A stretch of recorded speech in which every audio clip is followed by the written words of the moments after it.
سفارتی اور معاشی فیصلوں کے مرکزی کردار ہیں، اور وہ نظر بھی آ رہا ہے، اور وہ اسی وجہ سے وہ اہمیت وہاں نظر دیکھیے وہ نظر بھی آ رہا ہے. دیکھیے نا ملک کے اپنے ہمارے اپنے اندر بھی اگر دیکھا جائے اس کے جو اثرات ہیں وہ ظاہر آہستہ آہستہ ہو رہے ہیں، لیکن عالمی سطح پر ان کا اس طریقے سے ان کی اس خوبی کو تسلیم کیا جانا جو ہے بذات خود جو ہے وہ ہمارے لیے پاکستانی عوام کے لیے مختصر طور پہ ہم ایسے کیوں لے کے جاتے ہیں. ہم بات کریں کہ لوگوں کو اپنی رائے دیتے ہیں، سے کرتے ہیں کہ پاکستان اور امریکہ کے تعلقات اب کس سمت جا رہے ہیں.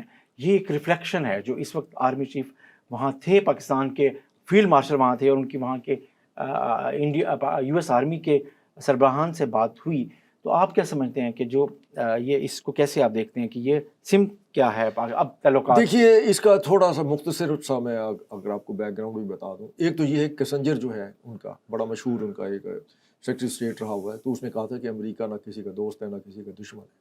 اس کی تعلقات جو ہوتے ہیں وہ امریکی مفادات کے تابع ہوتے ہیں، اس کو دیگر ممالک کس زمرے میں لیتے ہیں یہ ان کی مرضی. چلے خیر، لیکن یہاں ہمارے خطے میں جنوبی ایشیا میں امریکہ جو ہے وہ پچھلی 7 دہائیوں سے انڈیا کے ساتھ اس لیے کھڑا ہوا ہے کہ انڈیا کو وہ اپنے ساتھ فرنٹ ایک اسٹیٹ کے طور پر استعمال کرنا چاہ رہا تھا چین کے خلاف، کیونکہ امریکہ نے کبھی بھی کسی ملک کے ساتھ جو ہے براہ راست وہ جنگ اس طریقے سے نہیں کی، اور جب بھی کی ہے امریکہ کو اس کو نقصان اٹھانا پڑا ہے، اور وہ جنگ اتنی طویل ہو گئی کہ امریکہ کو اس سے جان چھڑانی مشکل ہو جاتی تھی. تو اس میں انڈیا بھی یہی ظاہر کرتا رہا کہ ہاں ہم تمہاری خاطر چین کے ساتھ جو ہے وہ بھڑ جائیں گے. 62 میں بھی آپ دیکھ لیں وہ چین کے ساتھ بھڑ گیا، مار پڑی چین سے، تو اس کے بعد اسے جان چھڑانی مشکل ہو گئی. پھر اس نے کہا کہ ہمارے لیے سب سے بڑا مسئلہ جو ہے وہ پاکستان ہے، اور پاکستان سے جب تک آپ ہمیں اسے نہیں روکتے کہ یہ ہمارے خلاف شرارتیں اور نہ کرے. اور کیسے پاکستان کا سب سے بڑا مسئلہ کشمیر ہے، اور کشمیر کو جو ہے وہ دنیا نے اگنور کیا ہے. اور پہلی دفعہ امریکی صدر ٹرمپ نے باقاعدہ پاکستان کی طرف سے خواہش کا اظہار کیے بغیر خود ہی کہہ دیا کہ ہاں کشمیر ایک مسئلہ ہے اور کشمیر کا مسئلہ حل کراؤں گا. تو یہ ثابت کرتا ہے کہ امریکہ کے اندر بھی آج کے امریکہ کے اندر بھی یہ ایک سوچ بیدار ہوئی ہے اس خطے کے حوالے سے. اور دوسری اہم چیز یہ ہے کہ ہیڑا جو ہوتا ہے نا، جو نیچے پڑا ہوا ہے مار کھار کے، اس کے ساتھ کوئی نہیں ہوتا، اور اس کا خمیازہ پاکستان نے بھی بھگتا. اور آپ دیکھ لیجئے کہ پچھلی 50 سالوں میں ہم نے انڈیا کی بہت ساری چیزیں جو ہے برداشت کی. آپ کو بھی پتا ہے، میڈیا کو بھی پتا ہوتا تھا کہ جتنے فالس فلیگ آپریشن انڈیا کے اندر ہوتے رہے ہیں اس میں انڈیا نے خود ملوث تھا. انڈیا کی اس کے اوپر کتابیں لکھی ہوئی ہیں، وہاں ان کی سرخیاں لگتی رہی ہیں کہ یہ اندر کا واقعہ ہے، ٹھیک ہے. لیکن ہم نے کبھی اس کے اوپر احتجاج نہیں کیا، بلکہ ہم نے پٹھان کوٹ کا جو ایشو بنا تھا، آپ کو یاد ہوگا گجرانوالہ میں یا پاکستان کے کسی شہر میں ہم نے FIR بھی کٹا دی تھی انڈیا کو خوش کرنے کے لیے، صرف اس لیے کہ ہم سمجھتے تھے کہ شاید انڈیا اسی طریقے سے راضی ہو جائے گا، کیونکہ وہ اپنے آپ کو خطے میں. اگر ہم یہ سمجھیں کہ جو پچھلے میں سمجھتا ہوں کہ 1990 کے بعد سے پاکستان ایک دفاعی پوزیشن میں ہی رہا، وہی نا عالمی طاقتوں کے اس میں بھی، چونکہ وہ سب انڈیا کے ساتھ وہ 30-35 سال بعد یہ پہلی دفعہ ایسا ہوا ہے کہ پاکستان ایک اس پوزیشن میں آیا ہے، اور اس نے اپنی عسکری جو طاقت ہے اس کا جو مظاہرہ کیا ہے، اور حملے کا جواب جس انداز میں دیا ہے، اپنی کمپیٹنسی کا مظاہرہ کیا ہے. اس کے بعد دنیا کو پتہ لگا کہ نہیں، پاکستان کچھ ہے. اور اس کے نتیجے میں یہ ہوا ہے کہ اب آپ کو پوری دنیا میں وہ اہمیت ملنے لگی ہے. اور دوسری طرف یہ ہے کہ جو غلطیاں کی ہیں خود بھارتی قیادت نے، مودی صاحب کی قیادت نے، اور انہوں نے جو کی ہیں وہ اس کا فائدہ بھی پاکستان کو ہوا ہے. اور پاکستان اپنی ڈپلومیسی اور جس انداز میں ڈپلومیٹک اپنی سرگرمیوں میں جس طرح آگے ہے، اور اس نے دنیا آہستہ آہستہ انڈیا کو آئسولیٹ کیا ہے، اور انڈیا کو پورا پالیسی شفٹ لینا پڑا ہے. اگر آپ دیکھیں تو اب وہ دوبارہ چین اور روس کی طرف دیکھنے پہ مجبور ہو گیا ہے، جو پہلے ان کو وہ اگنور کر رہا تھا. اب یہ بھی تو دیکھیں نا چیزیں. تو دیکھیے چین کی طرف تو نہیں جائے گا. اس کی وجہ یہ ہے کہ چین کا جو کلیم ہے وہ بھارت کی بہت ساری علاقوں کے اوپر آج بھی موجود ہے کہ یہ ہمارے علاقے ہیں. اگر وہ اس کی طرف جاتا ہے تو پھر اسے وہاں سے اپنا بہت سا نقصان اٹھانا پڑے گا. لیکن آپ نے جو بات کی کہ پہلے بھی جو وہ غلطیاں کرتا رہا ہے، غلطیاں نہیں تھیں، وہ اس کی سازش تھی، یہی سازش تھی. اور پھر انڈین آرمی چیف کا یہ جو اس کا اپنا ہے، اس نے کھل کا پیندر ویدی نے کیا کہا ہے، اس نے یہ کہا ہے کہ یہ آپریشن سندور نہیں جو ہونا چاہیے تھا. وہ اس سے آپریشن سے پہلے بھی اس کا انٹرویو موجود ہے جس میں اس نے یہ کہا تھا کہ ہم جو ہے پہاڑی علاقوں میں جنگ نہیں کر سکتے. سیاستدان نہیں تھا نا، اس نے کہہ دیا. نہیں، یہ سیاسی قیادت کا فیصلہ تھا نا. کہ وہ اپنے پولیٹیکل پوائنٹ اسکورنگ کرنا چاہتے تھے. وہ سمجھتے تھے کہ شاید ہم تو پہلے بھی یہی ہوتا رہا ہے. پلوامہ میں کیا ہوا دیکھیے, ایگزیکٹلی ملک ستیہ پال ملک جو ہے مر گیا نا, ٹھیک ہے, اس کو کہا گیا کہ اسے گردے کی بیماری تھی, فلانا تھا, لیکن انڈیا کے اپنے لوگ کہہ رہے ہیں کہ اسے قتل کیا گیا. دیکھیے یہ غیر معمولی بات ہے. انڈیا کے اپنے اندر ان کے اپنے دانشور تجزیہ کار جو ہیں وہ کہہ رہے ہیں کہ اس کا یہ موت جو ہے مشکوک ہے. اس کی وجہ یہ ہے کہ وہ پلوامہ کے بعد واحد بندہ تھا جس نے سب سے پہلے انٹرویو دیتے ہوئے, وہ دیکھیے وہ اس کا بڑا ہی قریبی دوست تھا نریندر مودی کا, اور اس نے اس کی دوستی کے تعلقات کی وجہ سے بہت سے اہم عہدوں پہ انڈیا کی پالیٹکس میں رہا ہوا ہے. اور جس وقت بی جے پی نے وہاں پر کوشش کی کہ ہم یہاں بی جے پی کی حکومت لے کے آئے اور وہ اس میں کامیاب نہیں ہو سکے تھے, پھر اسے وہاں پہ گورنر اس لیے لگایا گیا تھا کہ کل کو ہم جس وقت وہاں پہ نظام چینج کریں گے تو ہمارا اپنا بندہ ہونا چاہیے. لیکن اس نے یہ کہہ کے انڈیا کو ایکسپوز کر دیا تھا کہ پلوامہ میں جو دہشت گردی ہوئی تھی یہ اندر کا کام تھا. جس کے بعد اس نے انٹرویو میں کہا تھا, ٹی وی چینل کے, اپنے انڈین ٹی وی چینل پہ کہا تھا کہ مجھے باقاعدہ جو ہے اجیت کمار دوول میرے پاس آیا اور مجھے اس نے آگے دھمکیاں دیں کہ اپنی زبان بند رکھو اور اس موضوع پہ بات کرنے کی ضرورت نہیں ہے, تو اسے قتل کر دیا گیا. مطلب پہلے انڈیا جو ہے وہ کینیڈا میں قتل کراتا رہا, پہلے انڈیا جو ہے وہ باقی پاکستان میں اس نے بہت سارے قتل کرائے ہیں. اب اس نے اپنے اندر بھی اپنے مخالفین کو, اپنے ہی دوستوں کو اس طرح قتل کرانا شروع کر دیے. تو اس کا مطلب کیا ہے, یہ جو آرمی چیف کا, انڈین آرمی چیف کا ہے اسٹیٹمنٹ ہے, اس اسٹیٹمنٹ کے بعد یا تو وہاں کی حکومت کو اس سے استعفیٰ لے لینا چاہیے یا اسے خود جو ہے استعفیٰ دے دینا چاہیے. اس نے شکست کا اعتراف کر لیا ہے. جب ایک آرمی چیف کسی بھی فوج کا تاریخ میں بھی جب اعتراف کر لیتا ہے کہ ہمیں شکست ہوئی ہے, ہمیں مار پڑی ہے, ہمیں پتہ نہیں تھا کہ یہ ہمارے ساتھ کیا کریں گے, تو پھر وہ آرمی چیف کس بات کا ہے.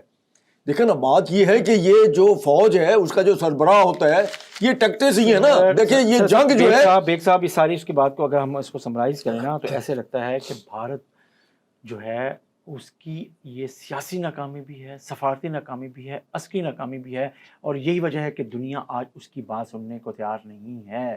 دنیا اس کی کسی بات پر اعتبار کرنے کو سوچ بھی نہیں رہی ہے. جب ان کا ہیڈ چیف کہے گا کہ ہم نے جھوٹ بولے گا کہ ہم نے 6 طیارے جو ہے وہ گرا دیے, تو دنیا کیسے اعتبار کرے گی؟ دنیا تو کہہ رہی ہے بھی پاکستان نے گرائے ہیں. بالکل. اور ابھی تو پاکستان نے اپنی جو عسکری برتری اور مہارت جو ثابت کی ہے دنیا پہ, اس سے پاکستان کا جو قد ہے وہ پوری دنیا کی نظر میں بڑھا ہے. اور ایک نئے انداز کی جو ڈپلومیسی اور نئے انداز میں پاکستان نے جس طریقے سے اپنے تعلقات کو چین, یو اے ای, امریکہ, ان کے ساتھ جس انداز میں, سعودی عرب جس انداز میں لے کے چل رہا ہے, اور اس کو ایک دنیا سراہ بھی رہی ہے, ایکسیپٹ بھی کر رہی ہے, اور اس کا فائدہ الٹیمیٹلی پاکستان کو ہونا ہے. ابھی اگر آپ دیکھیں نا جو خطاب فیلڈ مارشل نے عاصم منیر نے جو امریکہ میں پاکستانی کمیونٹی کے ساتھ کیا ہے, اس میں انہوں نے کیا کہا ہے؟ انہوں نے یہی کہا ہے کہ پاکستانی جو یہ پروپیگنڈا کیا جاتا ہے یہ چیز پاکستان کا برین ڈرین ہو رہا ہے, نہیں, انہوں نے کہا یہ برین گین ہے, ہمیں تو ان سے حاصل ہو رہا ہے. پھر یہ ہے کہ اب وقت یہ نہیں ہے کہ ہم نے اگر ہم ایسا کر سکیں, انہوں نے کہا نہیں, اب ہم نے کر کے دکھانا ہے. اب اگر والا سوال نہیں ہے, اگر پاکستان کو یہ مل جائے تو انہوں نے کہا نہیں, اب سب کچھ ہمارے پاس اس طریقے سے ہے, ہم رزلٹ دے کے اپنے عمل سے, اپنی پالیسی سے, اپنے اقدامات سے رزلٹ دیں. تو ہم اب اسٹیج پہ آ گئے ہیں کہ ہم کر کے دکھائیں. یہ نہیں ہے کہ اگر یہ ہو جائے تو ہم کر کے دکھائیں گے. اچھا, ویسے اس طرح کی جو چیزیں ہیں تو ایک اور چیز اگر اس پہ غور کریں نا, انڈین آرمی چیف کو اس موقع پہ یہ کہنے کی ضرورت کیوں پیش آئی؟ اس کا ایک بیک گراؤنڈ ہے. جی, اس کا بیک گراؤنڈ یہ ہے کہ آپ نے بھی سنا ہوگا, یہ سوشل میڈیا پہ بھی چیزیں آتی رہیں کہ انڈیا دوبارہ کوئی مس ایڈونچر کرنے کے چکر میں ہے پاکستان کے خلاف. جی, یہی بات فیلڈ مارشل نے بھی کی ہے. اچھا, اور اس میں باقاعدہ ڈیٹس بھی دی گئی تھیں کہ یہ 14 اگست کی رات کو پاکستان پر کوئی نہ کوئی حملہ کرے گا, جس کا جواب جو ہے ہمارے ڈی جی ISPR نے باقاعدہ اپنے انٹرویو میں جس طریقے سے دیا. انہوں نے کہا کہ ہم پھر مشرق سے شروع کریں گے, ٹھیک ہے, اور ہم اینڈ تک اس کے ڈیپ جا کر ان کے جو وہاں ہوائی اڈے ہیں یا ایئر بیسز ہیں یا جو ان کے اہم مراکز ہیں, ہم ان کو تباہ کریں گے اور کوئی رعایت نہیں کریں گے. اور 4 دن کے اندر جو کچھ ہوا ہے وہ ہم جو ہے 4 گھنٹے میں کر دیں گے. جس کے بعد وہاں پروپیگنڈا کیا گیا کہ جناب یہ بنگلہ دیش کو استعمال کریں گے. اس کے اوپر پھر انہوں نے وضاحت دی کہ بنگلہ دیش بیچ میں کہاں گیا. ہم استعداد رکھتے ہیں کہ ان کے انڈمان نکوبار تک کا جو آ کے ہم برباد کر سکیں. تو یہ باقاعدہ میسج ہے. انڈین دوبارہ یہ غلطی کرنا چاہ رہے تھے, ان کی آرمی چیف نے یہ بیان دے کے کہہ دیا ہے کہ ہم دوبارہ اس طریقے سے پاکستان کے ہاتھوں عسکری ہزیمت اٹھانے کو تیار نہیں ہے. تو پھر نریندر مودی جو ہے اس کے بعد کیا بچ جاتا ہے؟ سیاسی طور پر وہ صفر ہو چکا ہے. اور اگر وہ جس طریقے سے اب ٹرمپ نے ابھی کل ہی جو اس نے ٹویٹ کیا ہے, اس نے کہا اب یہ اسے ریڈ کارپٹ بچھا کے پوٹن کا جو ہے استقبال کرنا چاہتا ہے. تو مودی یہ سمجھتا ہے کہ یہ جو پوٹن ہے اسے بچا لے گا. اسے شاید اندازہ نہیں ہے کہ ہم آج تک ہم نے کتنا اقتصادی طور پر جو ہے اس کو سپورٹ کی ہے, اور اب ہم اس کے ساتھ جو کریں گے یہ یاد کرے گا. اس نے باقاعدہ کھولے ہم یہ اس کا ٹویٹ موجود ہے, اور اگر آپ کی نظر سے گزرا اس نے اس میں مودی کے بارے میں بڑے سخت الفاظ استعمال کیے ہیں. تو ان حالات میں اپنی عوام کو, اپنے لوگوں کو وہ کیا جواب دے گا؟ پھر اسے اگر آپ ملائیں جس طریقے سے کینیڈا کے اندر جو ان کا برٹش کولمبیا صوبہ ہے اس کے اندر سرے میں جو انہوں نے باقاعدہ جو گردوارہ تھا اس کو جس طریقے سے انہوں نے شکل دی ہے, یہ ریپبلک آف افغانستان کے سفارت خانے کی, امریکہ نے تو اس کے اوپر کوئی اعتراض نہیں کیا. ابھی تک یہ 6 دن ہو گئے کینیڈا کی حکومت نے اس کے اوپر کوئی اعتراض نہیں کیا. دنیا میں اس کے بارے میں ساری چیمے گوئیاں ہو رہی ہیں کہ انڈیا کیا کر سکتا ہے اس پہ؟ انڈیا احتجاج ہی کر سکتا ہے نا. بہرحال ہم یہ بات اگر دیکھیں پروگرام کے اوپر ختم ہو رہا ہے تو اصل بات یہ ہے کہ اس وقت انڈیا انتہائی دفاعی پوزیشن میں ہے. اس کے پاس لاجکس نہیں ہیں, اس کے پاس سوائے اپنی شکست کو تسلیم کرنے کے اور ذہن بنا کے آہستہ آہستہ چیزوں کو وہ مانتے ہیں, پھر پیچھے ہٹ جاتے ہیں, پھر مانتے ہیں, پھر پیچھے ہٹ جاتے ہیں. تو حقیقت یہ ہے کہ پاکستان نے پہلے دن ہی اپنی جو آپ کو پتا ISPR کی بریفنگ تھی اور جس انداز میں ٹیکنیکل بریفنگ میں بتا دیا تھا کہ کہاں کہاں انڈیا کو نقصان پہنچا ہے اور کس انداز میں پہنچا, اس کی تردید اس وقت تک کوئی نہیں کر سکا تھا. تو دنیا نے آج بھی اسی کو ہی تسلیم کرتی ہے. ان جن بیانات کی آپ بات کر رہے ہیں ان بیانات کو اب انڈیا جیسے کہ جی 6 طیارے ہم نے مار گیا یا 5 طیارے مار گئے, مذاق ہے, اس کو ایک مذاق کے علاوہ کچھ نہیں سمجھتی ہے. جیسے آپ نے کہا کہ پتہ نہیں وہ کس لے میں انہوں نے کہہ دیا. آپ ہم یہاں بیٹھے ہیں نا, ٹھیک ہے نا, مطلب ہمارے پاس کوئی پبلک کا عہدہ نہیں ہے. آخری بات کر دوں کہ جو انڈین آرمی چیف کی سے آج کی جو میڈیا رپورٹس ہیں اس میں جو انہوں نے اپنے خطاب میں کہا ایک جگہ پہ, انہوں نے یہ کہا کہ اصل چیز یہ ہوتی ہے جب آپ کسی پاکستانی سے پوچھیں گے کہ آپ ہار گئے یا جیت گئے, وہ اس سوال کا جواب یہ نہیں دیں گے, وہ یہ ضرور دیں گے کہ عاصم منیر ہمارے فیلڈ مارشل بن گئے ہیں. اور اس کا مطلب یہ ہوتا ہے کہ میسج یہ ہوتا ہے کہ آپ یہ جنگ جیت گئے ہیں, اور یہی اہم ہے.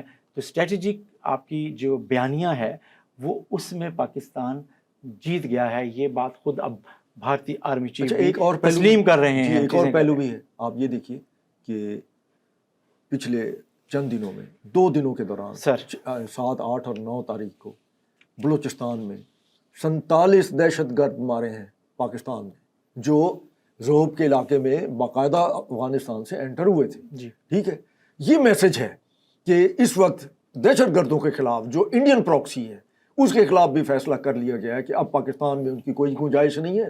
پھر دوسری طرف KP کے قبائلی اضلاع میں بنو اور بنو کہتا ہوں, یہ جو ہمارا یہ علاقہ ہے سارا وزیرستان ہو گیا یا باجوڑ ہو گیا, وہاں پر بھی آپریشن سربکف جس شدت اور تیزی کے ساتھ جاری ہے, اس میں باقاعدہ وہاں کے عوام جو ہے وہ ماضی کی طرح پاکستان کے سیکیورٹی فورسز سے پورا تعاون کر رہے ہیں. اور پھر وہاں پر کچھ جیسے PTM جو ہے وہاں پھیلا رہی ہے. اس کی کوشش ہے کہ کوئی ایسی ویڈیو تیار کی جائیں جس میں بتایا جائے کہ وہاں پر پاک فوج جو ہے وہ سیولینز بچوں پر فائرنگ کر رہی ہے. ایسا نہیں ہے, اور وہ سوشل میڈیا پہ بھی چلتی رہی ہیں, آپ نے بھی دیکھی ہوگی. یہ سارا فراڈ ہے, گیمکس ہے پاکستان فوج کو جو ہے اپنی عوام کی نظروں میں بدنام کرنے کے لیے. لیکن اب عوام کو بھی سمجھ آ جانی چاہیے کہ جو کچھ انڈیا کو میسج دے دیا گیا ہے وہی میسج جو ہے افغانستان کے لیے بھی ہے, اور افغانستان میں وہ جو گروہ ہیں ان کی عبوری حکومت میں شامل ہیں جو انڈیا کو سپورٹ کر رہے ہیں, اب ان کے لیے بھی میسج ہے کہ پاکستان اب مزید کوئی رعایت نہیں کرے گا اور برداشت نہیں کرے گا. جی بہت شکریہ خالد بیگ صاحب, آپ نے بات کی. اور عام بات یہ ہے کہ فیلڈ مارشل عاصم منیر کا دور ہے امریکہ, بھارتی ایئر چیف اور بھارتی آرمی چیف کے بیانات, اور اگر ہم یہ دیکھیں کہ اس کے بعد پاکستان میں جو چیزیں ہو رہی ہیں, چھوٹے چھوٹے واقعات ہوتے ہیں دہشت گردی کے یا اس طرح کی ٹارگٹ کیا جاتا ہے سیکورٹی فورسز کو, یہ رد عمل ہے جس کے مطابق پاکستان جو ہے جو کچھ کر رہا ہے اس کو دشمن جو ہے وہ برداشت نہیں کر پا رہا, اور وہ اپنی پراکسیز کے ذریعے یا ہمارے ہاں وہ معصوم لوگ جو ان کے استعمال ہو رہے ہیں وہ ان کے ذریعے اس طرح کی کھیل کھیل رہا ہے. لیکن الٹیمیٹلی پاکستان اب اس پوزیشن میں ہے, اور پاکستان کی جغرافیائی حالات اس پوزیشن میں ہیں کہ پاکستان اب ایک ایگریسو جو مہم ہے ان دہشت گردوں کے خلاف, دہشت گردوں کے سرپرستوں کے خلاف, اور اگر سرحد پار سے کہیں سے بھی ہو رہی ہے اور ان کے سرپرستوں کو بھی یہ میسیج دیا جا رہا ہے کہ ان کی جو راستے ہیں وہ مسدود ہو رہے ہیں، ختم ہو رہے ہیں، روکا جا رہا ہے. اور یہی کچھ حال ہی میں بلوچستان میں جیسے بیگ صاحب نے بات کی کہ 47 لوگوں کو مار گرایا گیا ہے، اور دہشت گرد جو ادھر سے افغان سرحد سے انٹر ہوئے تھے بلوچستان کے اندر دہشت گردی کے حوالے سے، فتنۃ الخارج کے حوالے سے. اگر ہم اس کو یہ دیکھیں تو پاکستان ایک چیلنجنگ اس میں ہے، اور پاکستان ایک دفاع کے حوالے سے آگے بڑھ رہا ہے. اور اگر داخلی طور پہ پاکستان کو جن چیلنج کا سامنا ہے، وقت آ گیا ہے کہ ان چیلنجز سے بھی بھرپور انداز میں نپٹا جائے اور نپٹا جائے گا. اس کے ساتھ ہی ناظرین اپنے میزبان جمشید زمانی کو اجازت دیجیے. اللہ حافظ.